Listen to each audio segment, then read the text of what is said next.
तो आज नया चैप्टर है जिसको कहते हैं बहुभुज। ठीक है, पहले तो ये जान लेते हैं कि बहुभुज की डेफिनेशन। ठीक है, बहुभुज क्या होता है? तो 3 या 3 से अधिक भुजाओं से घिरा हुआ समतल क्षेत्र जो होता है बहुभुज होता है। ठीक है, यानी 3 या 3 से अधिक भुजाओं से घिरा हुआ जो समतल क्षेत्र होता है उसे बहुभुज कहते हैं। ठीक है, तो क्या कहते हैं, इसमें कुछ नहीं करना होता है। एक चीज़ आप ये याद रखना, ये तो सबको पता होता है कि त्रिभुज के तीनों कोणों का योग कितना होता है। जैसे हम एक त्रिभुज बनाते हैं, त्रिभुज के तीनों कोणों का योग क्या होता है, नाम दे देते हैं ABC। ठीक है, 180 डिग्री होता है, ये तो सबको पता है ना। तो क्या कहते हैं, इसमें क्या करते हैं, इसमें पूछा जाता है बहुभुज में एक अंतःकोण पूछा जाता है, अंतःकोणों का योग, बाह्य कोणों का योग और विकर्णों की संख्या पूछी जाती है। ठीक है, ये तीनों चीज़ें पूछी जाती है आपसे। तो क्या कहते हैं, अगर अंतःकोणों का योग पूछे तो उसके लिए है फॉर्मूला n-2 इंटू 180 डिग्री। ठीक है, n की जगह आपको भुजाओं की संख्या रखनी है। ठीक है, जितनी दी होगी -2 कर देना है, इंटू 180 से इंटू कर देना है। ठीक है, तो हम n की जगह भुजा रख लेंगे।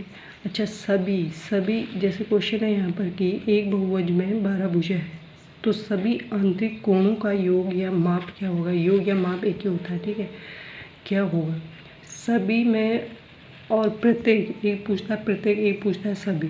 जैसे नीचे लिखा है हमने, प्रत्येक मतलब एक, सभी मतलब सारे। ठीक है, तो हम क्या करेंगे, n की जगह भुजा की वैल्यू रख लेते हैं। ठीक है, तो 12 हो जाएगा, 12 - 2 इंटू 180। ठीक है, यानी 12 में से 2 माइनस करेंगे 10 और 180। अब इस चीज़ को इंटू कर लो तो ये हो जाएगा 1800। ठीक है, तो सभी आंतरिक कोणों का माप या योग क्या हुआ, 1800 होगा। अगर यहाँ पर पूछा जाता कि एक बहुभुज में 12 भुजा है तो सभी आंतरिक कोणों का योग डिग्री में क्या होगा, कुछ नहीं करना है, डिग्री लगा देना है। ठीक है, यहाँ पर जैसे 180 डिग्री होता है ऐसे। अब ये तो हुआ सभी, जब प्रत्येक का पूछे तो एक का पूछे तो तब कैसे निकालें। ठीक है, एक बहुभुज में 6 भुजा है तो प्रत्येक आंतरिक कोण का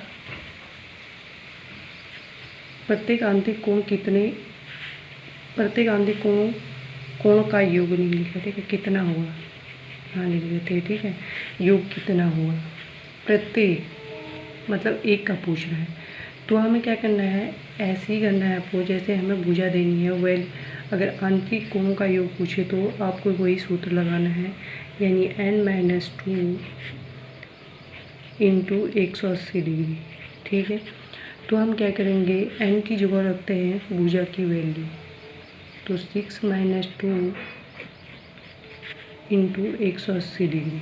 ठीक है, 6 में से 2 माइनस करेंगे तो कितना हो जाता है, 4 इंटू 18। लेकिन प्रत्येक का पूछा है तो हम क्या करते हैं, जैसे 4 इंटू 180 लिखा, इसको जितनी भुजा दी होती है उससे डिवाइड कर देते हैं तो प्रत्येक का निकल आ जाता है।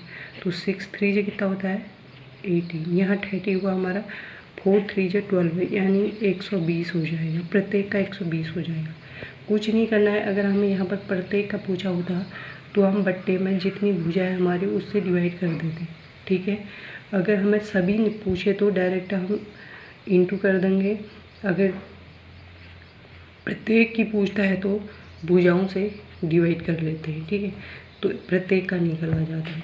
ये तो हुआ कि आंतरिक कोण कैसे निकालोगे, अब ऐसे ही क्वेश्चन बनते हैं। ठीक है, आपको बस ब्रैकेट में n-2 इंटू 180 रखना है। ठीक है, अब उसके बाद जो है, अब पूछता है कि विकर्णों की संख्या। ठीक है, जैसे भुजाएं दी होती है आपको, चाहे समभुज हो कुछ भी हो, तो उसमें विकर्णों की संख्या कितनी होगी, तो उसमें क्या करना है आपको, n ब्रैकेट में लिखना है n-3 बट्टे में 2, बस इसी से आपके विकर्णों की संख्या निकल जाएगी। ठीक है, जैसे 26 भुजाओं वाले समभुज में विकर्णों की संख्या क्या होगी। कभी कभी क्या होता है कि विकर्णों की संख्या दे देता है, भुजाओं की संख्या पूछ लेता है, उसको कैसे करेंगे वो भी हम बताएंगे। तो आपको n की जगह क्या रखना है, भुजाओं की संख्या रखना है 26, फिर ब्रैकेट में n बोला है, फिर 26 करेंगे, माइनस में 3 करेंगे, बट्टे में 2 कर देंगे, यही करना है। ठीक है, तो क्या कितना होता है, यहाँ कर लेते हैं, ये 26 तो ठीक है, इंटू 26 में से 3 माइनस कर लेते ही हो जाता है 23, बट्टे में कर देंगे 2 से 13 बारी में कट जाएगा है।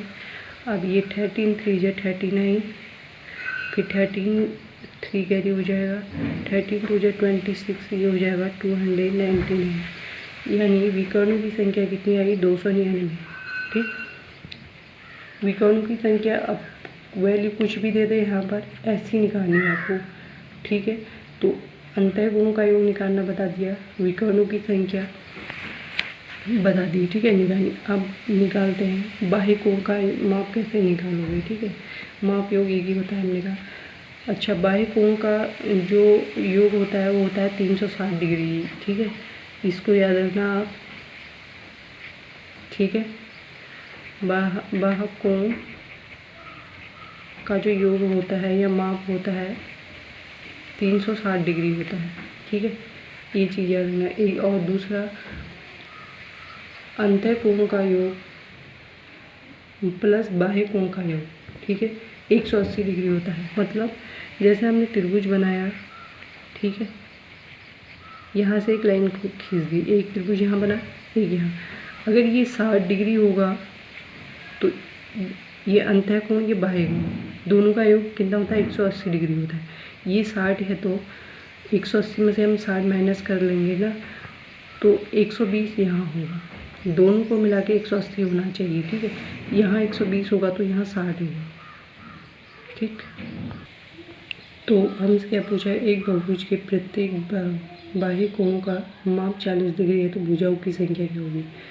भुजाओं की संख्या पूछी है और क्या कहते हैं, बाह्य कोणों का माप दिया है 40 डिग्री। तो हम 300, हमें पता है कि बाह्य कोणों का योग होता है 360 डिग्री, तो 40 से डिवाइड कर देंगे। ठीक है, तो 9 निकल आएगा। अगर आपसे प्रत्येक बाह्य कोण का माप दे रखा है, भुजा निकालनी है, तो भुजा से टोटल बाह्य कोण में आपको पता है बाह्य कोण का योग 360 होता है, उसमें डिवाइड कर देंगे तो निकल आएगा। ठीक है,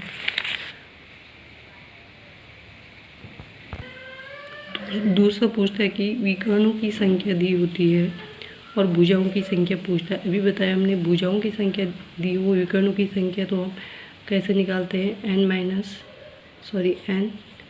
n-3 बट्टे में 2 करते हैं। जब विकर्णों की संख्या दी हो, भुजा की संख्या पूछी जाए तो हम ऑप्शन से करेंगे। ठीक है, सभी ऑप्शन को रखेंगे। तो जैसे n की जगह हम क्या रखेंगे, एक बार 10 को रख लेते हैं, तो 10,